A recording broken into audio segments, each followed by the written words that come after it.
Hello बच्चों, कैसे हो आप सभी। मैं आशा करता हूँ कि आप सभी स्वस्थ होंगे, मस्त होंगे और आपकी पढ़ाई भी बहुत अच्छे तरीके से चल रही होगी। चलिए आज की इस क्लास को शुरू करते हैं। पिछले क्लास में हमने पढ़ा था जैव अणु में मोनोसैकेराइड क्या होता है, उसको अच्छे से हमने जाना था, उसका महत्व क्या होता है, क्या क्या एग्जाम्पल होते हैं, कितने प्रकार के मोनोसैकेराइड होते हैं, उन सभी बातों को मैंने अच्छे से पढ़ाया था आपको और आप अपने अच्छे से पढ़ा था।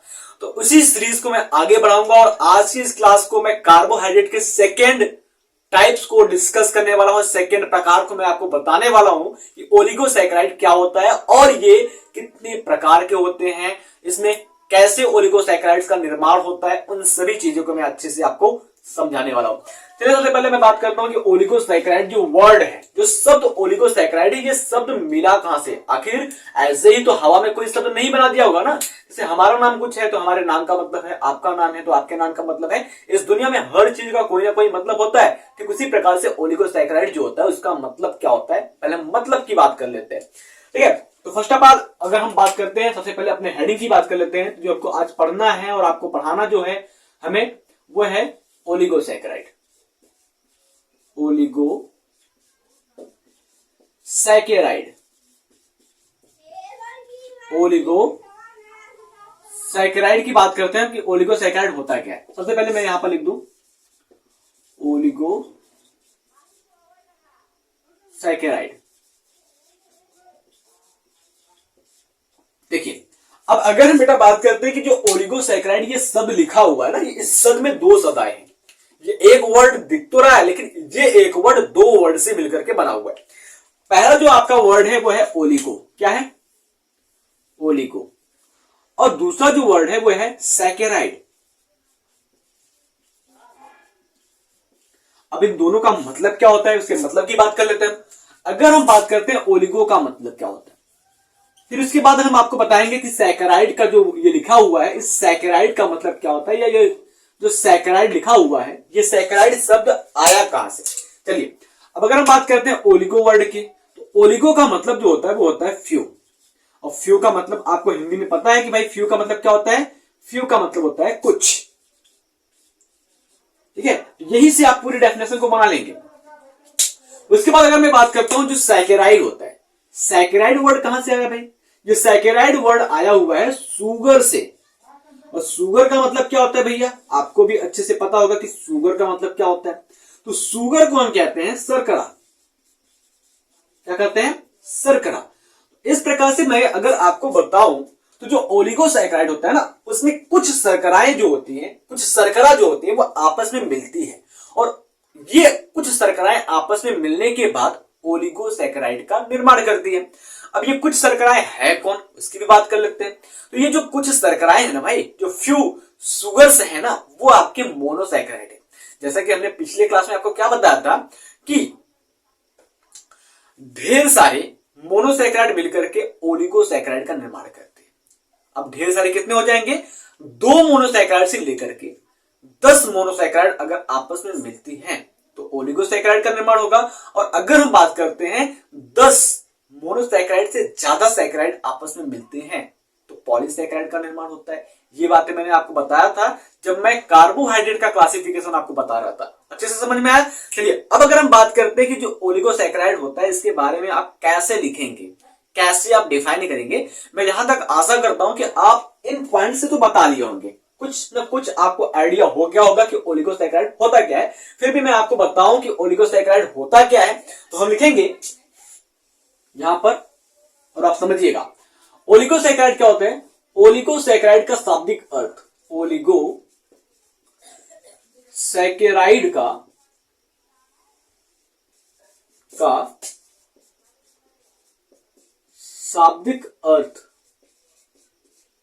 शाब्दिक अर्थ, कुछ होता है, कुछ होता है। अर्थात 2 से 10 मोनोसैकेराइड्स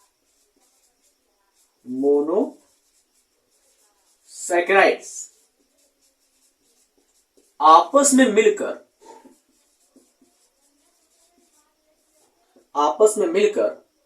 ओलिगोसैकेराइड का निर्माण करती है। ओलिगो सैकराइड का निर्माण करती है, निर्माण करती है। इतनी बातें समझ में आई आपको? अच्छा लगा? चलिए आगे हम बात करते हैं अगला पॉइंट क्या होता है। अब अगर हम बात करते हैं, जैसा कि हमने आपको बताया था कि जो मोनोसैकेराइड होता है ना, वो खाने में बहुत ही मीठा होता है। तो क्या ओलिगोसैकेराइड भी खाने में मीठा होता है? जी बिल्कुल होता है। क्यों? क्योंकि ये मोनोसैकेराइड से ही तो मिलकर बना हुआ है, मोनोसैकेराइड से ही तो मिलकर बना हुआ है, तो मीठा तो होगा ही। तो अगर हम बात करते हैं, जो मोनोसैकेराइड होता है ना, उसके जैसा ये ओलिगोसैकेराइड भी स्वाद में मीठा होता है। तो अगर हम बात करें तो ओलिगोसैकेराइड मोनोसैकेराइड की भांति, मोनोसैकेराइड की भांति या के जैसा स्वाद में मीठा होता है, स्वाद में मीठे होते हैं तथा रंगहीन होते हैं, रंगहीन होते हैं, स्वाद में मीठे होते हैं तथा रंगहीन होते हैं। बातें समझ में आई? और अगर मैं इसी बात को इंग्लिश में बताना चाहूं आपको, तो मैं आपको बता रहा हूं, देखिए क्या होता है। The meaning of oligosaccharide is few, that is 2 to 10 monosaccharide are combined together and form oligosaccharide. Oligosaccharide are also sweet in taste and colorless as like monosaccharide. बात समझ में आई? चलिए अगले पॉइंट की ओर चलते हैं। अगला पॉइंट क्या हो जाएगा? अगला पॉइंट हो जाएगा, जिस प्रकार मोनोसैकेराइड की जो इकाइयां होती है ना, मोनोसैकेराइड के जो यूनिट होते हैं वो ज्वाइंट होंगे, मोनोसैकेराइड की जो इकाइयां होंगी वो आपस में जिस प्रकार से जुड़ती रहेंगी, उसी के बेसिस पर ओलिगोसैकेराइड का जो फॉर्मेशन है, जो ओलिगोसैकेराइड का निर्माण है, वो आगे बढ़ता रहेगा। जैसे अगर हम बात करते हैं, एक मोनोसैकेराइड मिला, फिर एक और मोनोसैकेराइड मिल गया, तो इस प्रकार से क्या हुए, दो मोनोसैकेराइड जब आपस में मिल जाएंगे तो डाइसैकेराइड का निर्माण होगा। ठीक है, तीन मोनोसैकेराइड मिलेंगे तो ट्राइसैकेराइड का निर्माण होगा। समझ में आया? तो जैसे जैसे मोनोसैकेराइड की इकाइयां आपस में जुड़ती रहेंगी, उसी प्रकार से ओलिगोसैकेराइड का निर्माण होता रहेगा। इसी बात को मैं आपको आगे इंग्लिश में बताऊं तो formation of oligosaccharide is based on the joining of monosaccharide unit. ठीक है, तो अब अगर हम बात करते हैं कि जो मोनोसैकेराइड होते हैं ना, वो कैसे ओलिगोसैकेराइड का निर्माण करते हैं, उस बात को जानते हैं, और साथ ही साथ हम ओलिगोसैकेराइड के एग्जाम्पल को भी जानेंगे, और किसी एक एग्जाम्पल को मैं आपको डिटेल से पढ़ाऊंगा ताकि आपको यह समझ में आ जाए कि जो मोनोसैकेराइड के यूनिट्स है ना, वो आपस में कैसे जुड़ रही हैं और कैसे ओलिगोसैकेराइड का फॉर्मेशन कर रही है। जैसा कि मैं आपको बताऊं कि जब दो मोनोसैकेराइड की यूनिट आपस में जुड़ती है ना, तो वहां पर ग्लाइकोसिडिक लिंकेज या ग्लाइकोसिडिक बॉन्ड, जिसको हिंदी में बंध कहते हैं, उसका निर्माण होता है। इस दौरान क्या होता है कि दो मोनोसैकेराइड से जल बाहर निकलता है। और अगर मैं आपको बता दूं कि जो ग्लाइकोसिडिक बंध होता है ना भाई, वो उत्क्रमणीय अभिक्रिया वाला होता है, यानी कि जब ग्लाइकोसिडिक बंध बनेगा ना, तो जल बाहर निकलेगा, और जैसे ही जल उसमें जुड़ेगा तो जो मोनोसैकेराइड के दो मॉलिक्यूल्स या तीन मॉलिक्यूल्स या चार पांच मॉलिक्यूल्स हैं, वो सबके सब क्या हो जाएंगे, अलग हो जाएंगे। और एकदम सेम टू सेम प्रोसेस जो होता है वो हमारे शरीर के अंदर सुक्रोज, लैक्टोज, ठीक है, इन सभी के पाचन में भी होता है।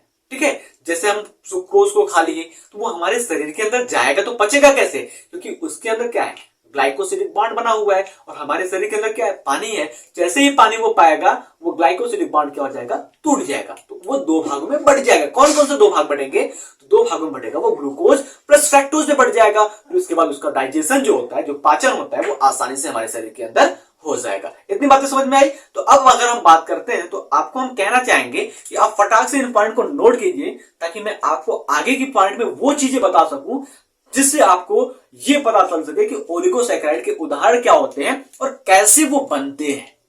ठीक है, उसमें किन किन चीजों का कॉम्बिनेशन होता है। ठीक है, चलिए फटाक से आप इसको नोट डाउन कीजिए।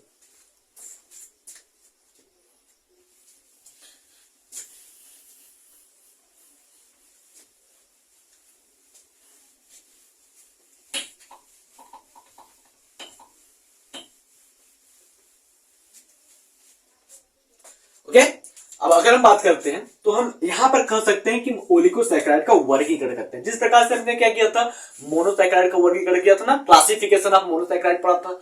तो मोनोसैकेराइड के क्लासिफिकेशन हमने क्या पढ़ा था भाई, नंबर ऑफ कार्बन के बारे में।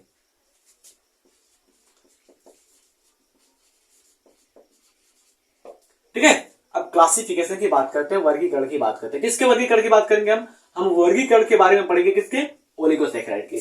मोनोसैकेराइड में हमने क्या पढ़ा था, जैसे जैसे कार्बन की संख्या बढ़ती है, जैसे अगर हम बात करते हैं 2 कार्बन है तो उसको क्या कहेंगे हम, 3 कार्बन को हम ट्रायोस कहते हैं, 2 कार्बन को डायोस कहते हैं, 4 कार्बन को टेट्रोस कहते हैं, 5 कार्बन को पेंटोस कहते हैं, 6 कार्बन को हेक्सोस कहते हैं। इस प्रकार से हमने मोनोसैकेराइड के क्लासिफिकेशन को पढ़ा था। सेम टू सेम हम वैसे ही पढ़ेंगे ओलिगोसैकेराइड के क्लासिफिकेशन के बारे में। बस फर्क यहां पर वो होगा कि हमने मोनोसैकेराइड में कार्बन की संख्या को देखा था, लेकिन ओलिगोसैकेराइड में हम देखेंगे मोनोसैकेराइड की संख्या को। तो एक फ्लो चार्ट के माध्यम से मैं आपको समझाऊंगा, सारे के सारे टाइप्स हो जाएंगे, सारे के सारे एग्जांपल हो जाएंगे, आपके दिमाग में फिट हो जाएगा।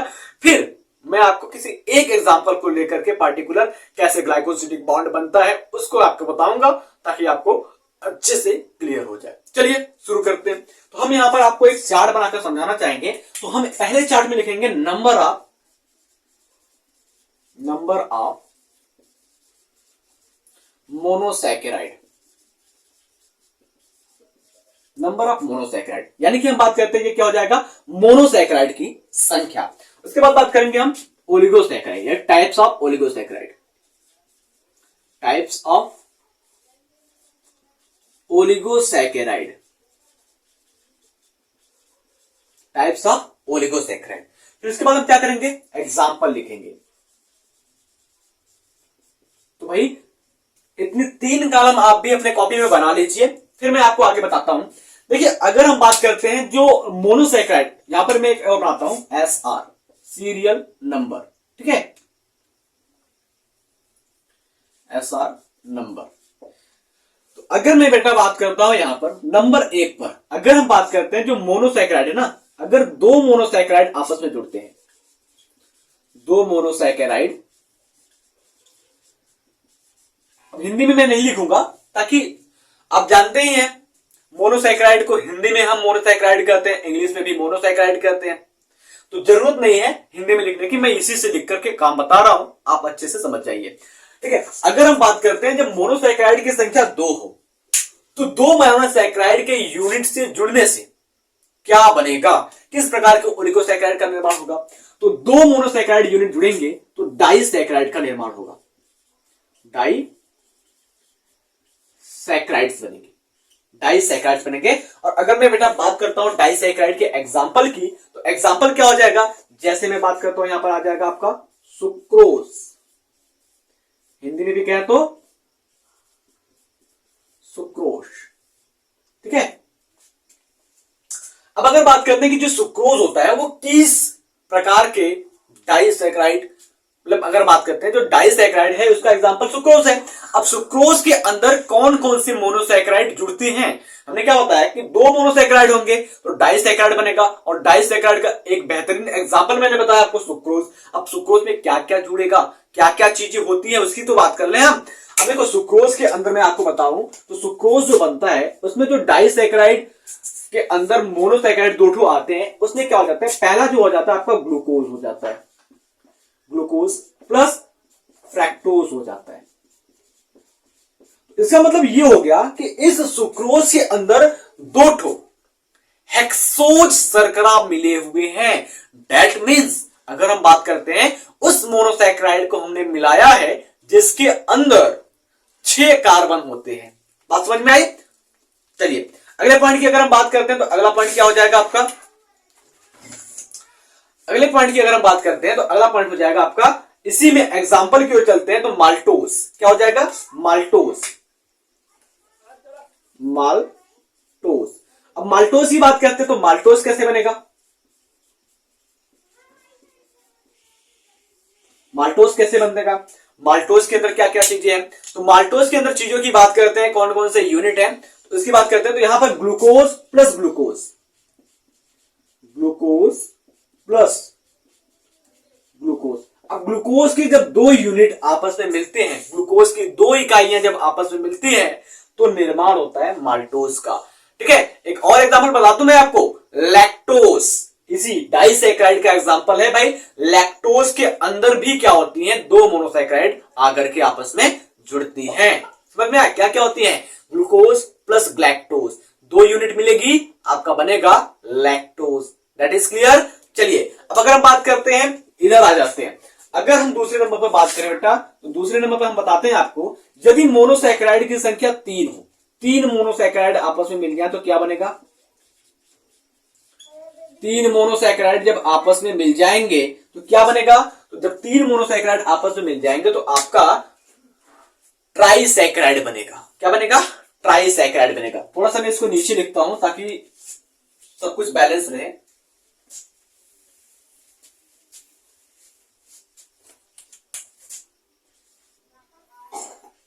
तीन मोनोसैकेराइड,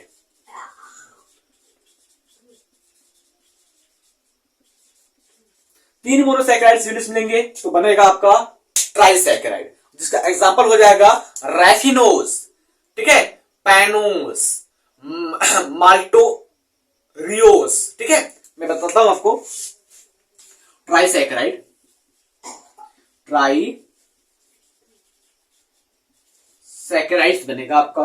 ट्राइसैकेराइड्स के एग्जांपल की बात करता हूं तो एग्जांपल में क्या हो जाएगा आपका, रैफिनोज हो जाएगा। क्या हो जाएगा, रैफिनोज। ठीक है, और क्या हो जाएगा आपका, रैफिनोज का नाम पैनोज, पैनोज, पैनोज। उसके बाद क्या हो जाएगा आपका, माल्टोट्रायोज। ठीक है, माल्टोट्रायोज, ETC।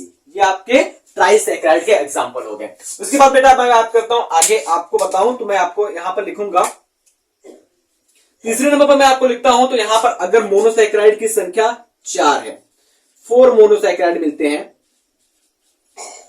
4 मोनोसैकेराइड्स के यूनिट को अगर मैं आपस में मिला दूं तो 4 मोनोसैकेराइड के यूनिट आपस में मिलकर के टेट्रासैकेराइड का निर्माण करते हैं। किसका निर्माण करते हैं, टेट्रासैकेराइड का, टेट्रासैकेराइड, टेट्रासैकेराइड बन जाएगा। जब टेट्रासैकेराइड बन जाएगा तो इसका एग्जांपल क्या हो जाएगा, ये हो जाएगा लाइक्नोज। ठीक है, लाइक्नोज हो जाएगा, सेसम हो जाएगा। ठीक है, लाइक्नोज और सेसम,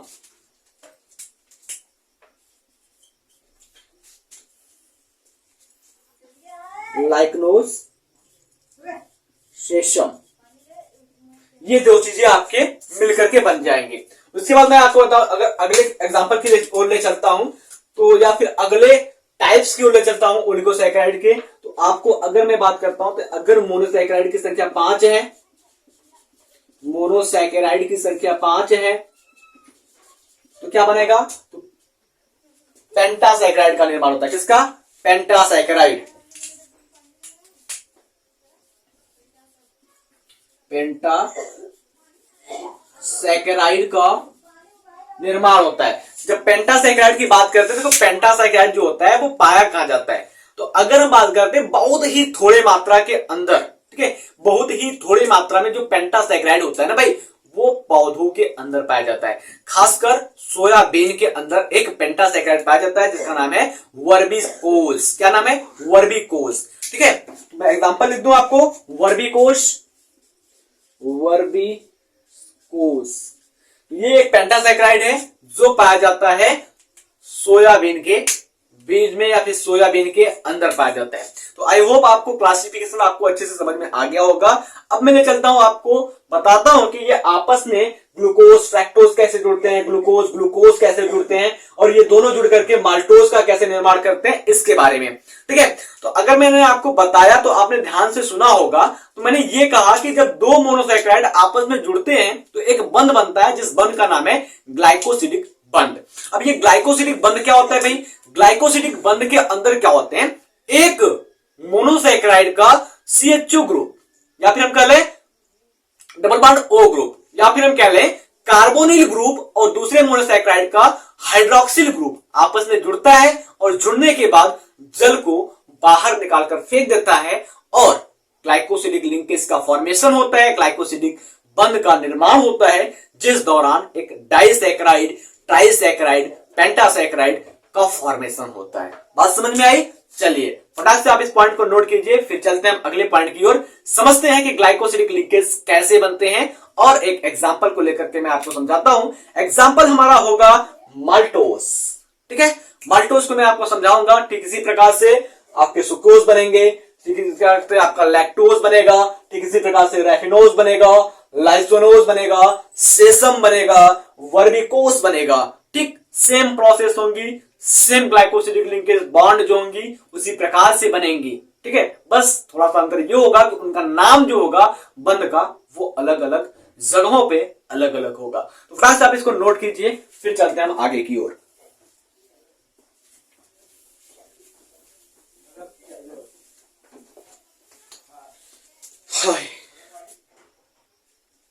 चलिए अब अगर हम बात करते हैं कि माल्टोज, उदाहरण तो हमने ले लिया, लेकिन सबसे पहले अगर हम थोड़ी सी बातें आपको माल्टोज के बारे में बता दें तो माल्टोज होता क्या है, इसको और किस नाम से जाना जाता है, और सबसे ज्यादा मात्रा में माल्टोज जो होता है वो पाया कहां जाता है, फिर उसके बाद ये जो माल्टेज है वो बना कैसे है, उसकी बात करते हैं। अगर हम बात करते हैं जो माल्टोज होता है ना वो एक अपचयी शर्करा होता है, जिसे हम माल्ट शर्करा यानी कि माल्ट शुगर के नाम से भी जानते हैं। तो अगर मैं आपको यहां पर लिखूं तो जो माल्टोज होता है ना उसको हम माल्ट शुगर भी कहते हैं। क्या कहते हैं? माल्ट शुगर, यानी कि हिंदी में कहें तो इसको हम कहते हैं माल्ट शर्करा। ठीक है, इसको हम माल्ट शर्करा के नाम से भी जानते हैं।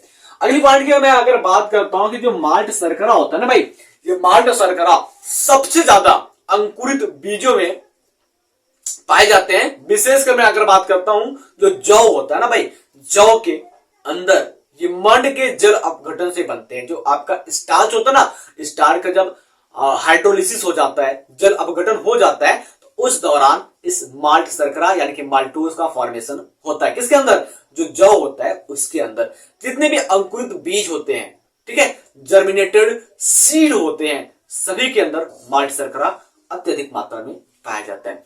आगे हम बात करते हैं कि जो माल्टोज का निर्माण होता है वो कैसे होता है। तो अगर हम बात करते हैं जो माल्टोज होता है ना भाई, माल्टोज बनता कैसे है, तो माल्टोज के फॉर्मेशन की मैं अगर बात करता हूं तो सबसे पहले मैं अगर आपको समझाना चाहूं तो माल्टोज का सूत्र क्या होता है, तो माल्टोज का जो सूत्र होता है वो होता है C12H22। ठीक है, C12H22O11। ठीक है, C12H22O11 क्या है ये है सूत्र किसका? माल्टोज का। किसका है? माल्टोज। ठीक है, माल्टोज का ये सूत्र है, इसको हम माल्ट शर्करा के नाम से जानते हैं। तो ये सूत्र जो है भाई कैसे बना, इसकी बात करते हैं। इस सूत्र को ही अगर हम दो भाग में तोड़ दें तो क्या है, या फिर बात करते हैं जो माल्टोज शुगर है वो कैसे बना। तो माल्टोज के फॉर्मेशन की बात करते हैं तो ग्लूकोज प्लस ग्लूकोज, देखिए ग्लूकोज प्लस ग्लूकोज मिल करके माल्ट शुगर या माल्टोज का फॉर्मेशन करते हैं। ठीक है, ग्लूकोज प्लस ग्लूकोज मिलकर के माल्टोज का फॉर्मेशन करते हैं। कैसे माल्टोज का फॉर्मेशन करते हैं, तो अगर हम बात करते हैं तो एक ग्लूकोज के कार्बन नंबर पहले पर, ठीक है, एक ग्लूकोज के कार्बन नंबर फर्स्ट पर जो कार्बोक्सिल समूह होता है, चाहे वो कार्बोक्सिल समूह आपका एल्डिहाइड वाला हो, चाहे वो कार्बोक्सिल समूह आपका कीटोन वाला हो।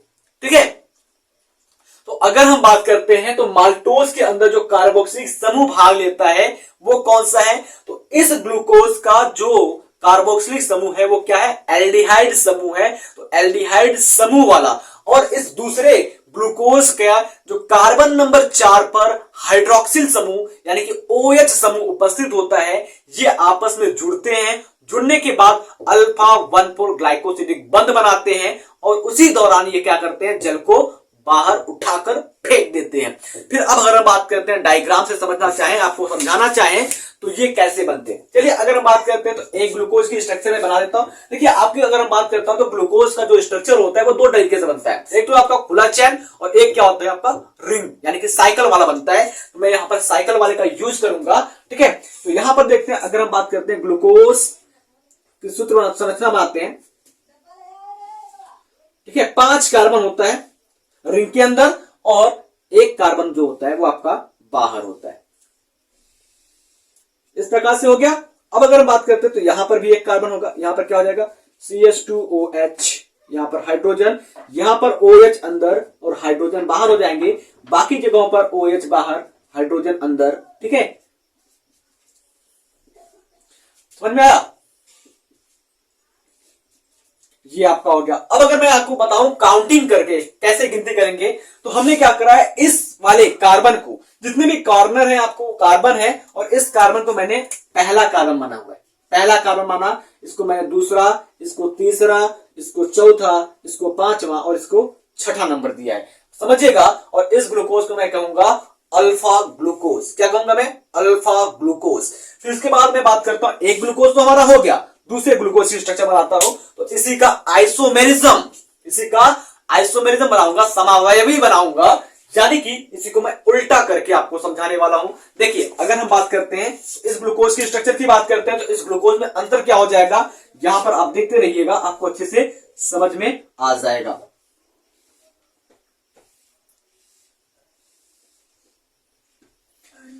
यहां पर मैं बात करता हूं, देखिए यहां पर OH क्या है, नीचे है, लेकिन यहां में क्या हो जाएगा, OH ऊपर हो जाएगा। ये बीटा वाला मैं बना रहा हूं, बाकी सभी जगहों पर जो होगा आपका प्रोसेस वो सेम होगा।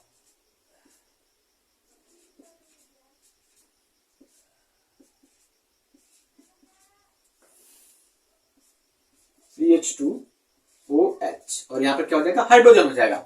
अब अगर मैं बात करता हूं इसकी काउंटिंग कैसे करेंगे हम, इसकी काउंटिंग करेंगे हम यहां से, जहां पर करेंगे हम इधर से करेंगे, किधर से, देखिए ये आपका 1 2 3 4 और ये 5 6। अब हम मैंने क्या कहा आपको कि पहले ग्लूकोज के पहले कार्बन पर आपका एल्डिहाइड समूह उपस्थित होगा, एल्डिहाइड समूह, और दूसरे ग्लूकोज के चौथे कार्बन पर हाइड्रोक्सिल समूह को हम लेंगे, और लेने के बाद क्या करेंगे, एक बंध बनाएंगे, जिस बंध को हम क्या कहेंगे, अल्फा 1,4 ग्लाइकोसिडिक बंध, जिस दौरान जल जो होगा वो फुर्र हो जाएगा, बाहर निकल जाएगा। तो अब क्या होगा, देखो यहां पर कैसे बंध बनेगा, ये तो आपका पूरा क्या हो जाएगा, चला जाएगा।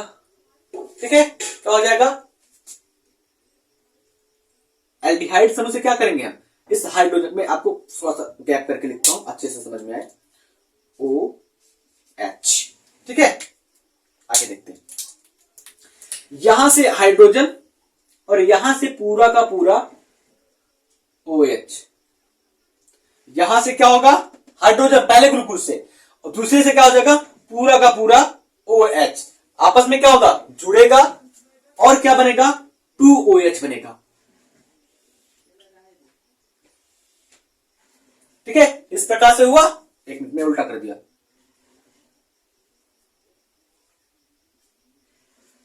जल क्या हो जाएगा, H2O बाहर हो जाएगा, H2O क्या हो गया, बाहर हो गया।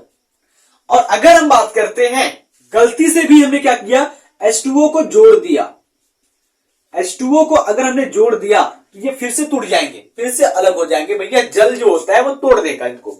अब अगर हम बात करते हैं, जब ये ऐसे हो गए तो बनेगा क्या, मैं अगर नीचे लिखूंगा तो आपको कुछ नहीं दिखेगा, तो मैं इसी प्रोसेस को यहां पर लाता हूं। तो कैसे बनेगा उसको देख लेते हैं। फिर से मैं बना देता हूं अपना ग्लूकोज का स्ट्रक्चर।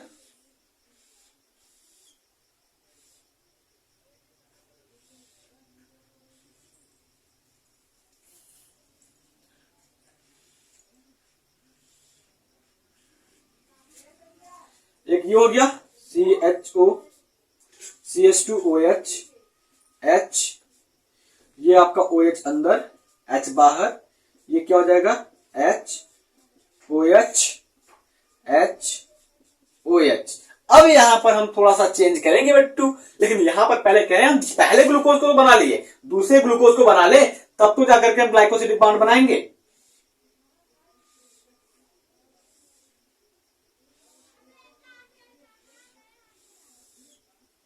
चलो, यहां पर क्या हो जाएगा, OH ऊपर, हाइड्रोजन नीचे, फिर ये क्या हो जाएगा, HOH, फिर यहां पर क्या हो जाएगा, हाइड्रोक्साइड अंदर, H बाहर, और यहां पर क्या हो जाएगा, हाइड्रोजन अंदर, CH2OH। अब हमने क्या किया, यहां से क्या किया, पूरा का पूरा हाइड्रोक्साइड ले लिया, इसका मतलब यहां से क्या हो जाएगा, पूरा का पूरा हाइड्रोक्साइड फुर। उसके बाद क्या किया हमने, यहां से हाइड्रोजन ले लिया, तो यहां से हाइड्रोजन ले लिया, ये भी फुर हो जाएगा। बचेगा क्या, ऑक्सीजन बचेगा। ये ऑक्सीजन बीच में आ जाएगा और ये बंद बना लेगा आपस में इस प्रकार से। ठीक है, इस प्रकार से क्या हो जाएगा, ये बंद बना लेगा।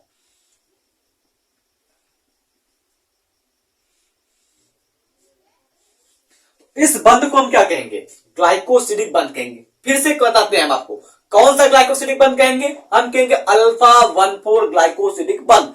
हम अल्फा क्यों कह रहे हैं भाई, अल्फा क्यों कह रहे हैं, इसके पीछे का रीजन क्या है जानते हो? इसके पीछे का रीजन ये है कि जो हमारा पहला ग्लूकोज है जिसके ऊपर एल्डिहाइड समूह जुड़ा हुआ है वो अल्फा ग्लूकोज है। क्या नाम है इसका, अल्फा ग्लूकोज। और इसका बात करते हैं, दूसरे वाले का बात करते हैं, तो ये क्या आपका बीटा ग्लूकोज है। कौन सा, बीटा ग्लूकोज।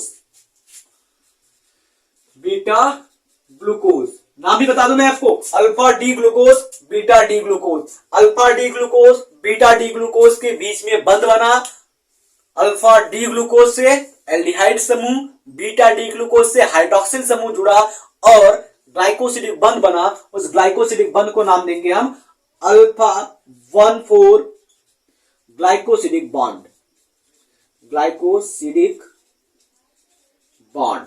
नाम समझ में आ बेटा आपको। और इस प्रकार से आपके दो ग्लूकोज अणु मिल करके एक डाइसैकेराइड का फॉर्मेशन किए और उस डाइसैकेराइड का नाम है क्या, माल्टोज। सेम इसी प्रकार से आपके लैक्टोज बनेंगे, सुक्रोज बनेंगे, ठीक उसी प्रकार से आगे जाएंगे तो रैफिनोज बनेगा, वहां पर दो ग्लाइकोसिडिक बॉन्ड बनेगा। बात समझ में आया ना अच्छे से। चलिए हम मिलते हैं आपसे अगले क्लास में, तब तक के लिए जय हिंद जय भारत। बने रहिए आप हमारे साथ बायोलॉजी पढ़ने के लिए बेहतरीन तरीके से। अगर क्लास आपको अच्छा लगा हो तो आप कमेंट में जरूर बताइए कि क्लास कैसा लगा।